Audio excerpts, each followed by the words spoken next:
The next thing on the agenda that we've got is we're getting ready to have the permanent electric hooked up, so I've got to get all the wiring in the barn ready. I've got some sockets all around the outside walls. Those are already punched down, so it's time to do the ceiling.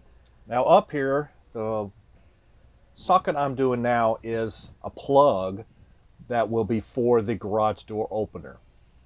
So just a standard plug, 15 amp, nothing fancy, not a GFI. I already have a GFI socket further upstream to cut it off.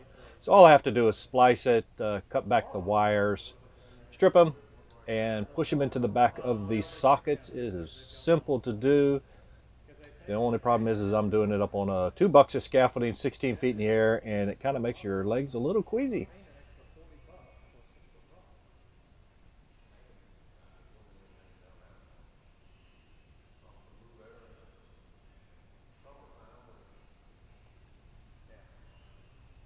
Once we've got the white, black, and the ground connected, all we have to do is fold up the wiring up into the box carefully. Make sure that nothing is pinching or touching. Align the screws. I'll start the screws with my hand screwdriver, and then I'll grab the power screwdriver and screw them in the rest of the way. Looking up and working above my head is not my best. I get vertigo, and that's not a good thing when you're up on top of that scaffolding.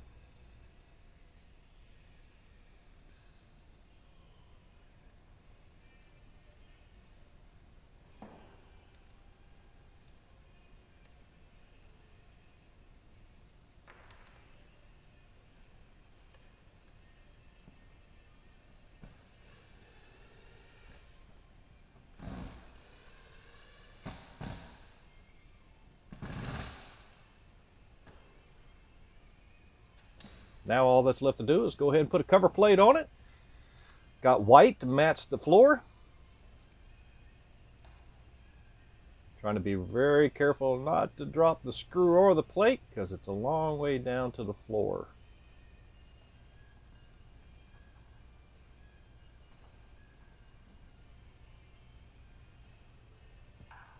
And voila, it is done.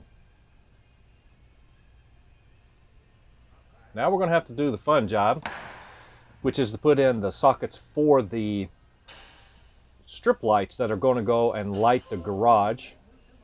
My brother came to help me with this, so he's going to climb up here on top of the scaffolding, and together, because trying to hold an 8-foot long light is not the easiest thing in the world. Right now he's pushing me around on the scaffolding, because the scaffolding is on wheels, to line me up underneath the socket, and then he'll come up on top here and he'll help me out.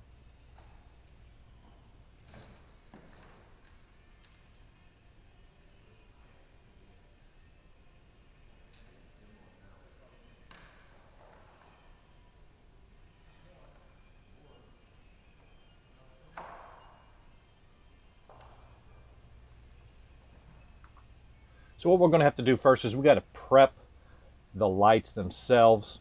The holes that are in the housings to mount them to this your ceiling, we want to make sure that they hit the truss studs themselves. So according to where the socket is, according to where the hole in the ballast is, we're going to align it and drill new holes so that we'll be able to screw up into the rafters. Another issue we have on our roof sockets is these lights are only about 3 inches wide, so they don't cover up the ceiling wall box. So if I went ahead and just mounted them right up to the ceiling, you'd be able to see parts of the blue socket box up in the ceiling. So I had to buy some blank white plates. We'll screw those into the ceiling socket.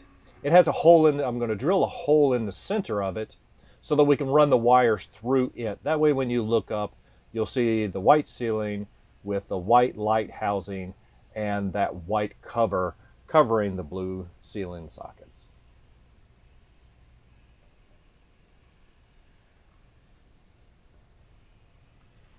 Now once I get that white blank plate that has the hole in the center of it lined up and screwed in, we'll be able to lift up the LED light strip.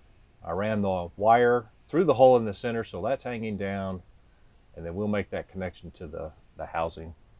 On the light housing, we also put a squeeze clamp so that whenever the wire comes through the LED light, it's squeezed and held. If it was to ever fall, yeah, the wire would be held by that clamp.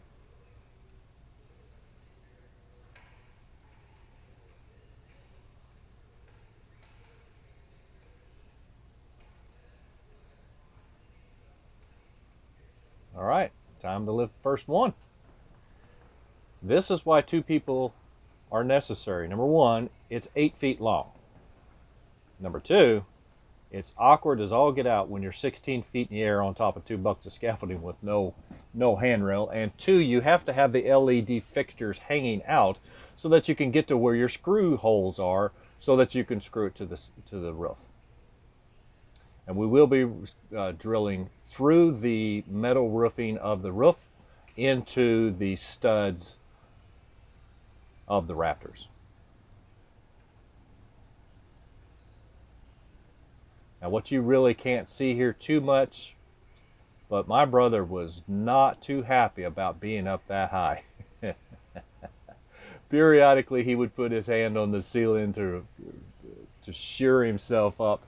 But after a while, you get your sea legs, and the height wasn't nearly as much of an issue. But like I said before, you just don't understand until you've been that high. And then when you're working, trying to concentrate on something else while your brain is trying to give you warning signs of your height.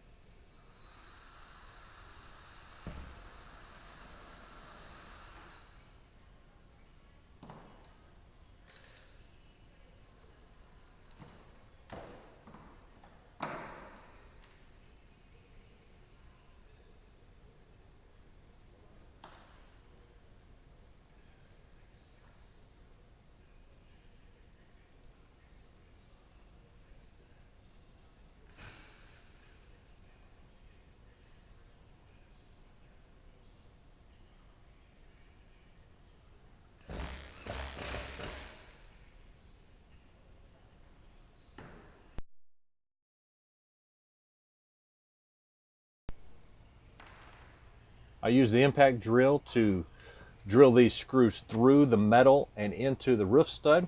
I did not pre-drill the holes in the roof because I'm using the actual roofing nails that they use to install that metal tin, and that way it is also connected to the metal as it goes in and goes into the studs.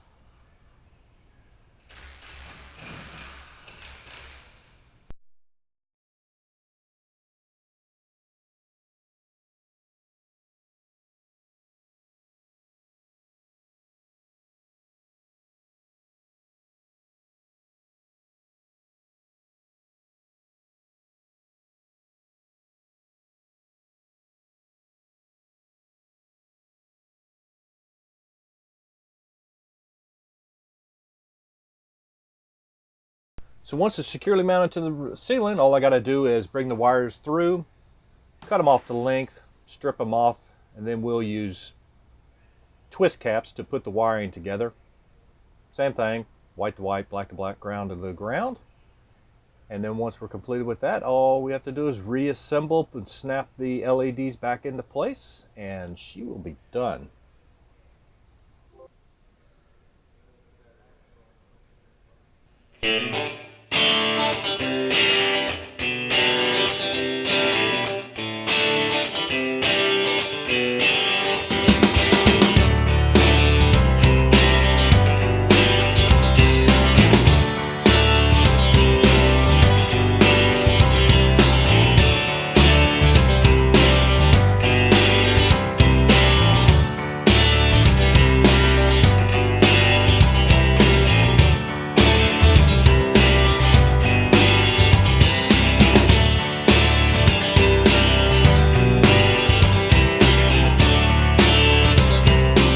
lights we chose for the garage are 8 feet long LED strip lights.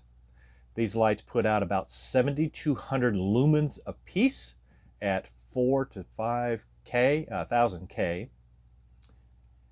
These, when operating, use about 56 watts of power. So each one is just less than a 60-watt light bulb, but puts out a significantly higher amount of light. These lights turned out to be great. 4 of them was more than enough for the garage. It lit it up since we have white walls, white ceilings, and everything else. They look terrific, and couldn't be any happier. Little tidbit about being on having a YouTube channel and recording everything that you have is trying to get that shot, get that camera in the right angle in the right spot where you can capture the moment. Well, I had my camera tripod strapped and wrapped around the garage door rail. So what you need to remember to do is either one, take the camera off the rail, or don't open the garage door while the camera's on it, or this will happen. Wah, wah, wah. No GoPros or video recording equipment was injured in the recording of this video.